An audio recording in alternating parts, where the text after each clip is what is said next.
Good morning, everybody. I'm going to talk about simple tips to maximize the outcome during the surgical management of dropped nucleus. If you want to propagate your surgical skills to your anterior segment surgeons in your locality, then this is the marketing tool. You can also become very famous if you do it free of cost. The first and foremost is the preoperative preparation. Please don't yield for the anterior segment surgeon pressure to take up the nucleus drop case surgeries immediately if you are committed elsewhere. Just reassure them that it is not a medical emergency, that it needs to be operated immediately, and the nucleus drop cases could wait for a few days if it needs to be. Tell them to give acetazolamide up to 1 gram per day in divided doses, which helps to reduce the intraocular pressure and also reduce the corneal edema, and you can examine the fundus clearly when you see the patient before post-op. The usual antibiotic preoperative drops can be given up to 6 times a day, and also advise them to give some dilating drops so that the pupil is well dilated when you see the patient before the surgery. Before surgery, while examining the patient, please assess the intactness of the capsule so that you can decide whether the capsule is there for sulcus IOL or you have to put scleral fixated IOL, or examine the nature of the nucleus to assess the size and the consistency to decide whether you can use the cutter or you need a fragment hole.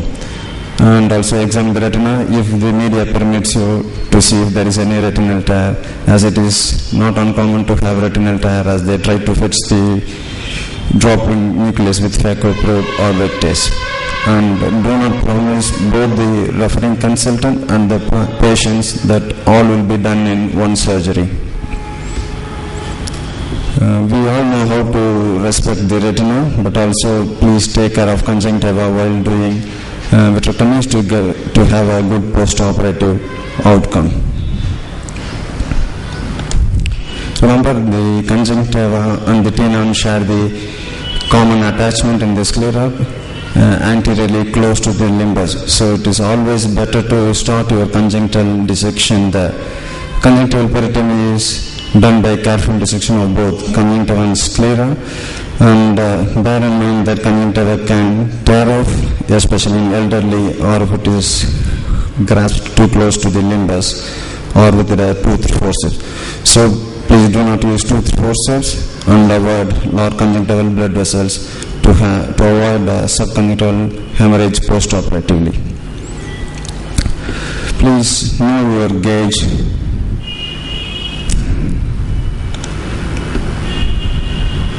before doing peritomy, as the size of the gauge dictates the amount of the peritomy. For example, if you are doing 20 gauge vitrectomy, then you have to do a reasonable amount of peritomy both temporally and nasally to expose sufficient sclera to make the 20 gauge scleral ports, sclerostomies. And also you can use this exposed sclera to make the scleral tunnel. But if you are using 23 gauge, all 23 gauge vitrectomy, then you don't need any peritomy, as the sclerostomies are small and self-sealing. But if you are using both 23 gauge and 20 gauge vitrectomy, like in this patient, it is sufficient to make a very localized peritomy over the sclera, where you are going to make a 20 gauge sclerostomy to use either vitrector or the fragment hole. And it is also advisable to put a corneal suture over the corneal wound, even if the corneal wound appears self-sealing, especially if the sclerostomy is in line with the corneal wound.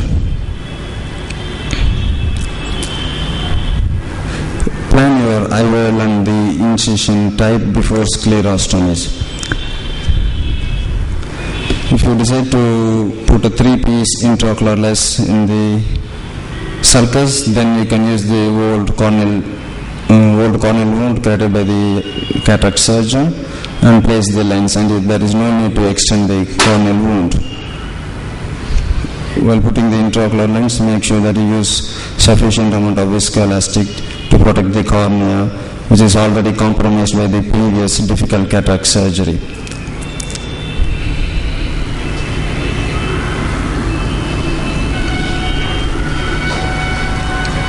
But for various reasons, if you decide to place a non-foldable single-piece IOL, it is always better to use scleral tunnel rather than making large corneal incision. And making scleral tunnel, it is always better to make it before making sclerostomy, as the eye will become very soft, and it's very tricky to make sclerostomy, scleral tunnel after sclerostomy.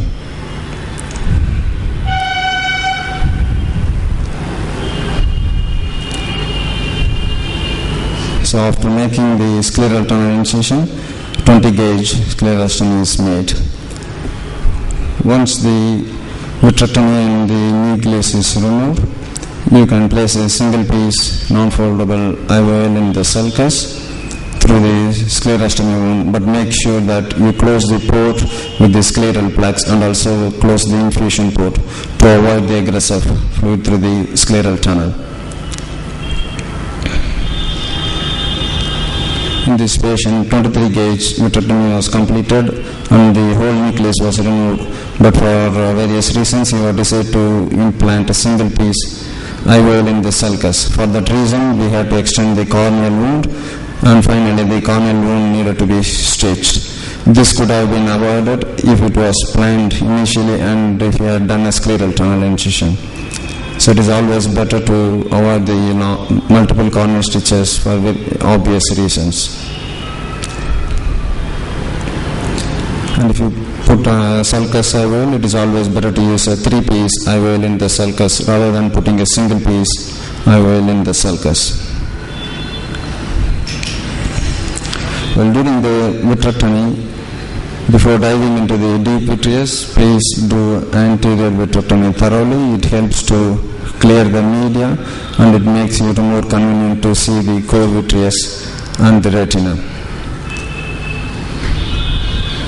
before doing nucleus retrieval.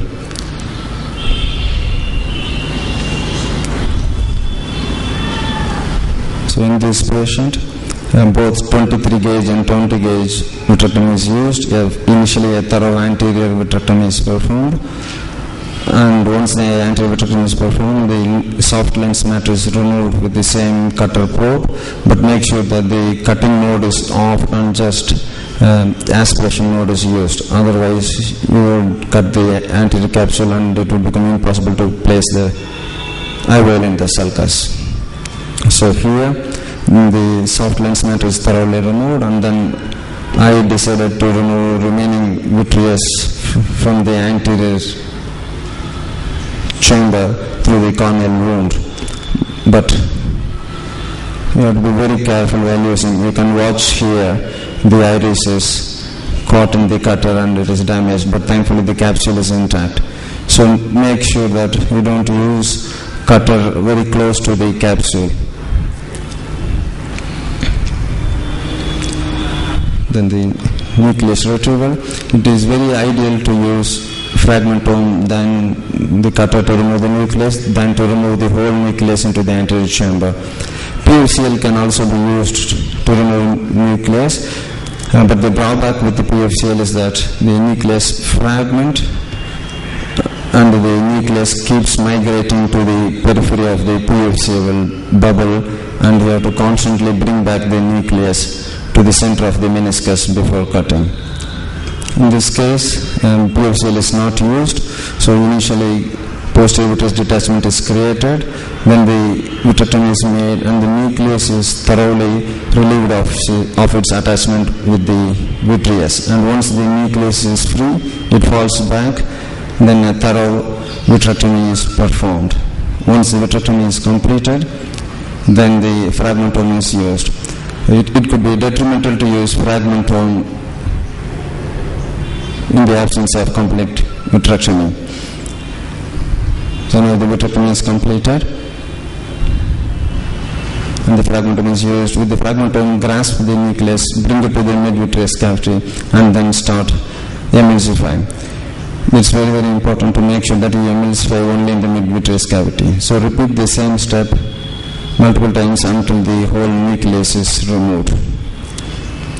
Even the cutter can be used if the dropped nucleus is very small or it is soft.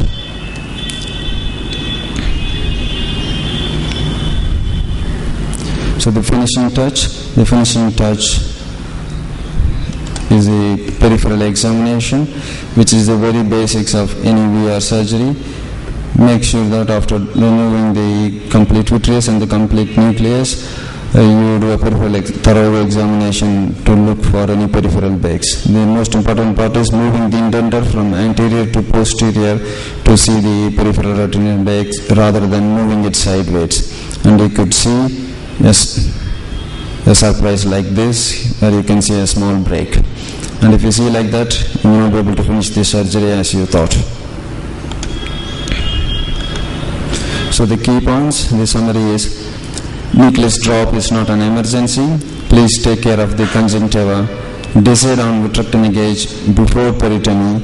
Decide on IOL type before your sclerostomies. Do not use cutter mode to remove the cortex close to the capsule. Do not use frag before complete vitrectomy. And peripheral examination is a mandatory step in any VR surgery. Thank you.